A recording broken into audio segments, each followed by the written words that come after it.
Informed Choice Radio, episode 520, What You Need to Know About Trusts, with Emily Taylor. Live from Sundial House Studios, this is Informed Choice Radio. Want to make the most of your money and your life? You've come to the right place. Now, here's your host, Martin Bamford. The number of trusts in use across the UK appears to be in decline. With tougher tax rules and more reporting requirements, is there still a role to play for these legal instruments? My guest on the podcast today is Emily Taylor. She's a partner at BDB Pitmans. Emily specialises in tax planning, trusts, estate administration and drafting of wills and powers of attorney. She has a wealth of experience dealing with a wide range of private client matters, in particular high net worth estates, including those with foreign property. She also deals with court of protection matters and is a court-appointed deputy with clients all over the UK. In this conversation, we go back to basics and Emily explains what a trust is before going on to explain why the number of trusts in the UK is in decline, why trusts sometimes receive negative coverage, and why they continue to play a valuable role. We also discuss mental capacity and why a lasting power of attorney is more important now than ever before. So here's my conversation with Emily Taylor, partner at BDB Pitmans, in episode 520 of Informed Choice Radio. So Emily, welcome to Informed Choice Radio. Perhaps before we get into this conversation, you could just start by telling us a bit about you and about what you do. What's your job?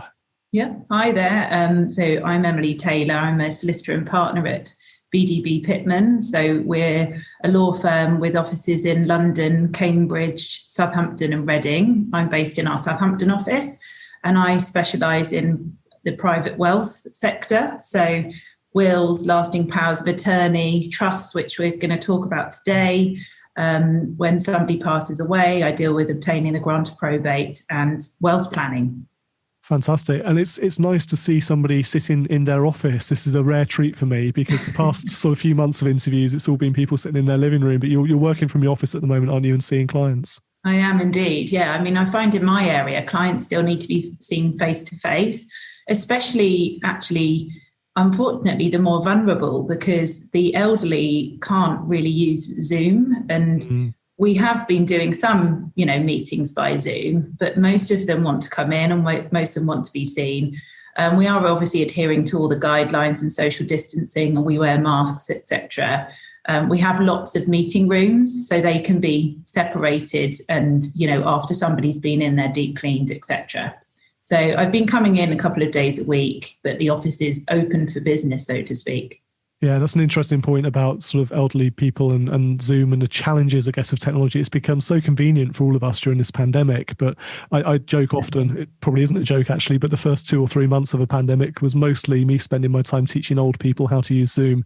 And I include my dad in that, who I work with. And it was a steep learning curve. But actually, lots of our elderly clients now are expert when it comes to it. They know all the settings and they're very excited about it, which is wonderful to see. Now, you mentioned we're talking about trusts today. So what is a trust? Let's start with the basics. So how would you define a trust? Yeah, they can arise either during lifetime or on death. They were originally devised really as a way of ensuring the effect of a transaction is enforced. So put simply, the person setting up the trust is entrusting ownership of their asset on the basis that it's either returned or passed to beneficiaries. They're used really as a way of controlling ownership of property. I often have clients say to me, "Oh, Emily, I'd like my spouse to have the house, but when they die, I want it to go to my children." And without knowing, the client is actually asking to set up a trust. They are an intrinsic part of the UK's legal system, and they've been used for centuries, mainly to safeguard family assets. Yeah, and whenever I'm asked about them, I sort of always point out that this is sort of an old English legal instrument, but the way you've just described it, they're obviously much better than I can do a job of it. But it's almost like a contract, isn't it? It's a contract between you and defined people or maybe a sort of a specified group of people in some cases. Yeah, and you're saying to that group of persons, the trustees, the word I always say comes from the trust. I'm trusting you with this asset, and can you look after it? And the trust document will give guidance as to how that asset is looked after and where it's going to pass pass ultimately. Now, one of the reasons for our conversation today is, despite these legal instruments, these trusts being centuries old in this country, they've been in decline, haven't they? And there's been another fairly sharp decline in a number of trusts in recent years. So what's behind that decline? They have, yeah. I mean, yeah. So first of all, you're absolutely right. They have declined. The reporting from HMRC has showed from 2018-19 tax year, there was about 151,000 trust returns submitted. But the previous tax year, there was 155,000. So, and you can see the steady decline. I do think the main reason is they were previously used for tax planning. And in 2006, the then Chancellor Gordon Brown announced reforms to prevent trusts from being used to shelter wealth from inheritance tax, basically. So the changes imposed an immediate 20% inheritance tax charge on most assets that were moved into trust, and also an additional 6% every 10 years, plus exit charges when the trust comes to an end. So it's really the tax rules that change, that one of the reasons seeing the decline. I used to do lots of discretionary trusts in wills. So before 2007, there used to be something, there still is something called the nil rate band, which is your inheritance tax threshold limit, which is currently 325,000. And before 2007, if a husband wanted to leave everything to his wife, the nil rate band, the 325,000, was effectively wasted. So when the second spouse died, there was only one nil rate band instead of two. So in wills pre-2007, we used to set up discretionary trusts so as to put the first nil rate band into trust. But then in 2007, something called the transferable nil rate band was introduced, which means that if the first spouse leaves everything to the surviving spouse, then when the surviving spouse dies, the nil rate band doubles to 650,000. So I'm definitely seeing less people setting up discretionary trusts in their wills if they were used for inheritance tax purposes only. And that discretion, that sort of transferable nil rate band's been introduced in legislation. Do you think that was in response to the number of people who were effectively doing it themselves by putting that will trust together? Definitely. Yeah. Absolutely. And they, as I say, the amount of wills that we did with discretionary trusts, they still hold a place for sure for other reasons. But when clients were just doing it for inheritance tax purposes, we definitely saw it, and I think the decline's now coming through from that 2006 and the change in 2007 as well. And then in 2017, there was an introduction of the online trust register. And it's made some families reluctant to use trusts because there was increased admin and also concerns over privacy. So I do think the complex tax rules, compliance, increased admin, regulation surrounding trusts, it's put people off, so to speak. And I guess there's some negative connotations associated with a trust. We tend to think of them as something being used by incredibly wealthy people, wealthy families. Has that been your experience where you've been asked to, or you've advised a trust to be put in place? What sort of person uses a trust? Is it sort of a duke or an archduke somewhere, or is it a typical man or woman on the street? It's quite a wide cases of people using trusts. I mean, previously, again, they were used a lot for tax planning reasons. And, I do think there was lots of reporting on those tax avoidance and evasion cases. Unfortunately, bad news travels fast, so to speak. So there would be lots of cases where an implementation of a tax avoidance scheme meant that the participants now paying the tax ended up paying more tax than if they hadn't set the trust up in the first place. So they have received very negative press in recent years with concerns that they may be used to facilitate tax avoidance or evasion. And it does show, because in 2018, HMRC prepared a consultation paper reviewing trusts, and it sets out the principles that the government believes should underpin the taxation of trusts, and that trusts should now be transparent, fair and simple. Right. And it was really for them to show that, tax should not be the reason to set up the trust. There should be other reasons for setting up the trust. So they certainly hold a place, but not necessarily just for tax tax purposes. And I guess the other reason we sort of have some negative connotations around trusts is when they're held offshore and they're used to sort of disguise the ownership of assets. But you mentioned a moment ago this sort of relatively new online trust register. So how does that apply? How does that work to remove that, I guess, veil of secrecy when it comes to the use of trusts? Yeah, you have to report. There's a list of certain ones that don't have to be reported, but most trusts have to be reported to HMRC, so they will know about it. Again, I don't always think the negative connotations, surrounding trusts are fair, because, offshore trusts can be used, they're administered outside the UK, but they're typically used by global families. They're not necessarily used just for tax avoidance or evasion. And again, it's not always fair, the sort of press that they receive. The tax rules surrounding offshore trusts are extremely complicated, and they can be expensive to run. And you definitely need, a sophisticated level of advice for offshore trusts. But I mean, taking into account this decline in trusts we've seen in recent years, for all the reasons you've explained, including the sort of the tax reasons and the reporting regulatory reasons, how are they still being used now? Because it hasn't killed off trusts entirely. They still play a valuable role, don't they? No, absolutely. You're absolutely right. They do. There's definitely a place for trusts. They're not just used for tax planning. They're still used as a way of ensuring protection and control of assets for beneficiaries. There are numerous examples where a beneficiary may not be able to manage their own assets. So the person setting up the trust wishes to benefit from an asset, but the beneficiary is a minor or vulnerable, for example. And in this way, a trust is crucial. I've had clients with, say, a disabled beneficiary, and they can't, manage a huge amount of their funds. So they're going to need to set up a trust for those funds to be managed for them. I do think trusts allow the bigger picture to be looked at. The government does accept that trusts can and do play a valuable role, notably for those who can't manage their own affairs. So as I say, for those that are vulnerable, or for charities, or for minor children. For some families, their wealth is such that a trust provides a way to protect beneficiaries from themselves, really, in the longer term. And also, trusts provide a huge amount of flexibility.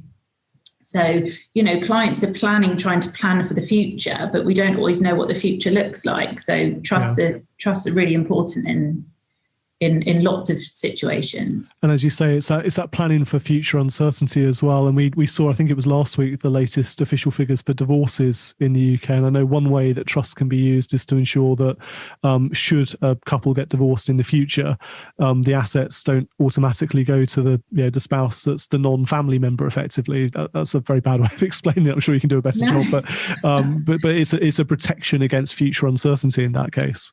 Absolutely. And as you say, we're seeing more divorces and also more cohabiting couples. So those that aren't getting married. And you do find, my clients that may have children or grandchildren that have, in a long-term relationship, but say they're not married, or if they are getting married, they don't necessarily trust what happens in the future. And quite rightly, they want to protect those assets. And a trust is really important and really crucial, something that's really crucial to set up in those sorts of situations. So thinking back to trusts that have been established maybe 10, 20 years ago or longer in some cases, which are just sitting on a shelf somewhere, but we've seen all this change in regulation, we've seen different tax rules applied. Are trusts, are they a sort of done once and forget about thing, or is it something you should be keeping under regular review and reapproaching on a regular basis? Yeah, they need to be reapproached on a regular basis. Absolutely. Trustees should meet at least once a year, even if it's just to say these are the beneficiaries we're considering and no one needs funds at the moment. They shouldn't sit on the shelf. Hopefully, most trusts are administered or helped by professionals. Accountants or solicitors are helping run those trusts instead of allowing them to sit there. And as I say, with the increased regulation and reporting, then most trusts are, reported to HMRC, and HMRC will remind you by sending you that tax return every year in most cases. Yeah, that's a pretty good prompt, isn't it? To call all the trustees together and say, look, let's look at this and work out what we need to do next. I do remember in previous days when we just did the return by paper, And I always seemed to book a holiday in September and the paper return was in October. It always seemed to ruin my holiday by getting the returns in on time. I can imagine. Are there any sort of, I guess, tips for trustees then, things they should be thinking about if they have been appointed a trustee that they should be doing on a year-by-year basis? Obviously, dealing with the tax return is a big part of it, but what other things should trustees be thinking about each year? Yeah, so considering the beneficiaries, contacting the beneficiaries and finding out if they're in need of funds, considering the trust document is the first place to start and what that actually says and what they can and can't do, what they can and can't do with the income, because sometimes there's a period of income and when that should be paid or should start to be paid to beneficiaries. There's lots of different types of trusts, and sometimes the beneficiary might have reached of age without the trustee knowing. So definitely diarise those crucial dates. No, absolutely. Emily, it's a fascinating subject and hopefully one that will be useful for our listeners to just understand and be aware of what's going on out there. I was reading through your profile before we started speaking, and I see one of your career highlights was you acted as a Dames attorney for nearly 10 years. Are you happy to talk about that a little bit and more, I guess, about what acting as an attorney means and what that phrase is about? Yeah. So acting as attorney, so that person had appointed me as one of her attorneys to deal with her financial affairs, should anything happen to her mental capacity. And it's part of the job I actually enjoy because you get to know that person quite well beforehand, before anything should happen to their capacity. And then in the Dames case, she did lose capacity to manage her own affairs. So I had to take over, and it's quite a responsibility, as you can imagine. Really interesting life, really interesting background.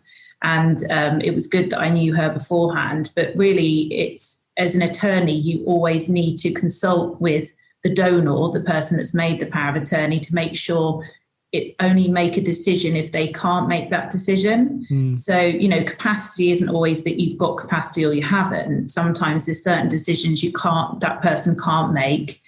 Say the bigger decisions, for example, selling their own property and managing a huge amount of money, and they might have maybe short-term memory issues, but there were other things that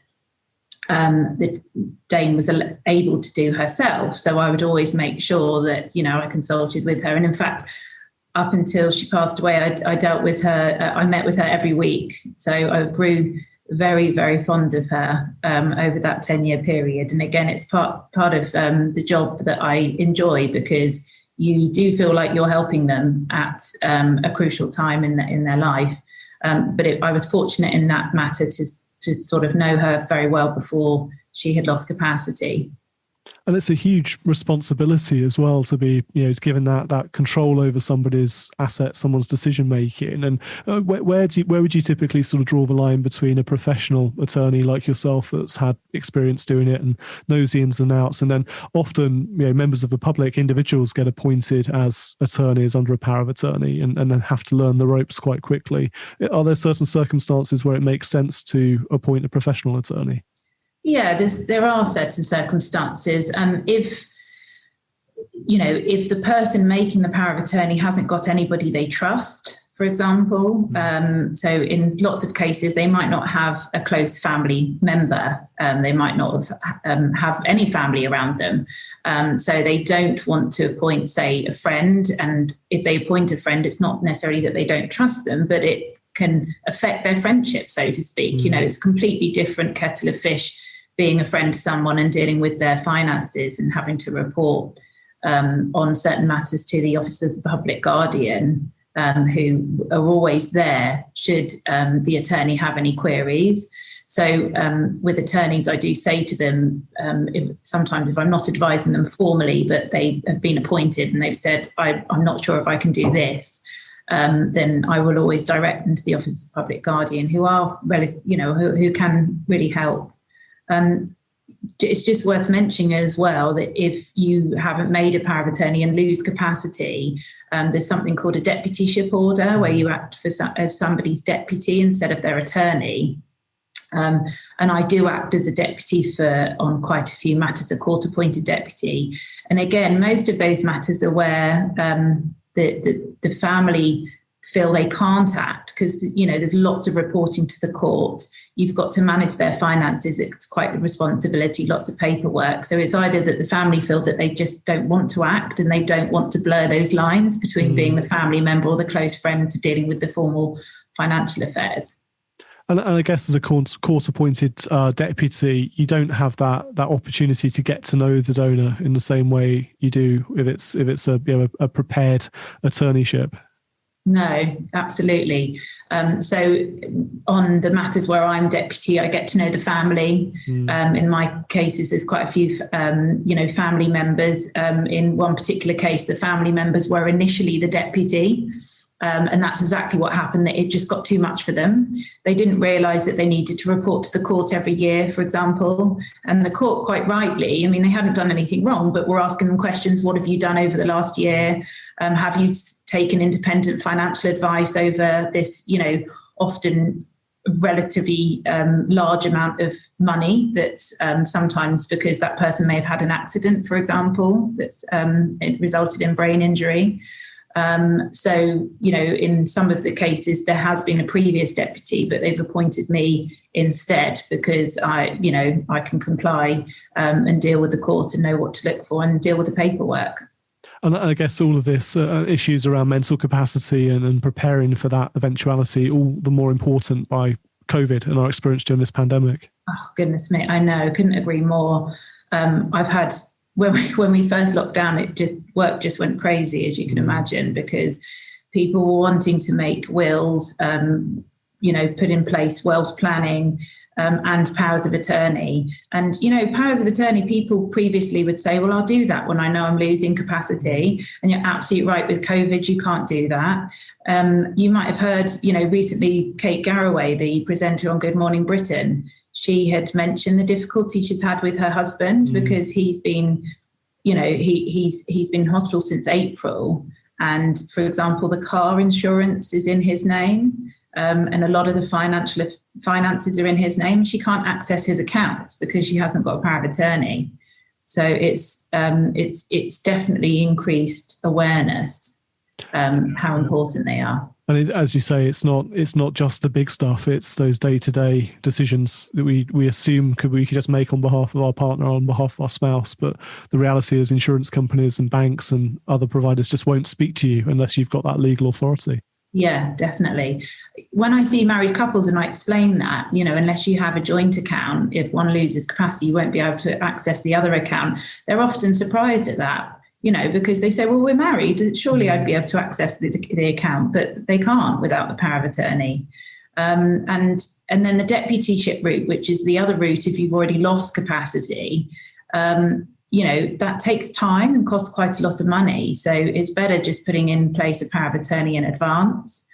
Another case actually that was interesting was, and this has happened more and more, is the case, I don't know if you heard, the lady that was taken out of the daughter was taking the mother out of the care home. I saw some clips on Twitter, I think, of the police making the arrest. And yeah. Yes, and she was arrested. And I'm not saying if she'd had a health and welfare lasting power of attorney, I'm not saying that it would have completely worked because every case is different and best interest of that person are obviously paramount. But with a health and welfare power of attorney, then that attorney can make decisions about their general health and welfare and well-being. And, and in that document, the person making the power of attorney can say where they want to live, if possible, etc. So again, it just shows how crucial that both the property and financial affairs power of attorney and a health and welfare power of attorney are. Yeah, absolutely. Emily, thank you so much for your time today, for sharing your experience and your knowledge on these important subjects. I'll make sure I put a link in our show notes to your profile on the website as well. Are you happy for people to get in touch if they have further questions about trusts and powers of attorney and that sort of thing? Absolutely. Please do get in touch, and thanks for your time, Martin. A big thank you to Emily for joining us for this episode of Informed Choice Radio, for that insightful conversation about the role of trusts and some mental capacity considerations too. I'll post a link to Emily's profile and her contact details in the show notes for this episode, which you can find at icradio.co.uk, along with our entire back catalogue of more than 500 episodes of this podcast. Here at Informed Choice, our independent financial planners help remove stress about money by offering a clear explanation of your choices and options. You can learn more about the work we do, and you can get in touch to arrange a coffee via Zoom to talk about your goals in life, all at icfp.co.uk. Until next time, thank you for listening to Informed Choice Radio. Have you subscribed yet in your favourite podcast player? If you have, thank you. I do appreciate it. If not, then now is the time to press that subscribe button so you don't miss out on any future episodes. Our producer for this episode was Emma Hill, and our editor was James Spooner. I'm Martin Bamford, and this is Informed Choice Radio. And remember, when it comes to your money, the more you know, the faster it can grow.